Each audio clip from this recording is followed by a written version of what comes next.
Dose, department of government efficiency, एक अमेरिकी company जिसका नेतृत्व एलॉन मस्क करते हैं। हम आपको इस कंपनी के बारे में इसीलिए बता रहे हैं क्योंकि इस कंपनी ने यानी कि डोज ने एक लिस्ट जारी की।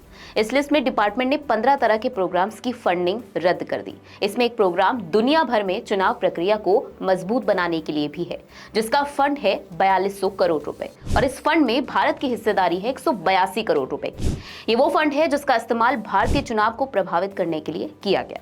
अब ये तो हर कोई जानता है कि कांग्रेस पार्टी और अमेरिकी बिजनेसमैन जॉर्ज सोरोस हमेशा से ही चुनाव प्रक्रिया में दखल देते आए हैं और ये फंडिंग भी इसीलिए इस्तेमाल की जाती थी। इस फंड से किसे फायदा होगा? जाहिर है कांग्रेस को। इस पूरे मुद्दे में कई तरह के सवाल हैं जो इस वक्त पूछे जा रहे हैं। साल 2012 में चुनाव आयोग को फंडिंग क्यों की गई? कांग्रेस सरकार के दौरान फंड क्यों दिया गया? इस फंडिंग से किसे फायदा हुआ है? इन सभी सवालों के जवाब छुपे हैं डोनाल्ड ट्रंप के एक बयान में जो उन्होंने कुछ समय पहले ही दिया था। राष्ट्रपति डोनाल्ड ट्रंप ने फंडिंग पर सवाल उठाते हुए कहा कि बाइडेन सरकार चाहती थी कि चुनाव में किसी और को चुना जाए, यानी कि किसी और पार्टी की जीत हो। हमें इस बारे में भारत सरकार को बताना चाहिए, ये चौंकाने वाला है। अब इस बयान से ये साफ है कि बाइडेन सरकार चाहती थी कि चुनाव में कांग्रेस की सरकार बने और इसीलिए अमेरिका से ये फंडिंग भारत को की जा रही थी, जिसे अब रोक दिया गया है।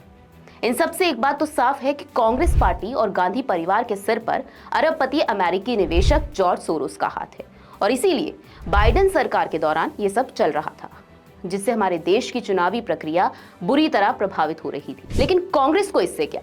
उसे तो सिर्फ किसी तरह सत्ता हासिल करनी थी, उसके लिए फिर चाहे उसे किसी भी हद तक क्यों ना गिरना पड़े।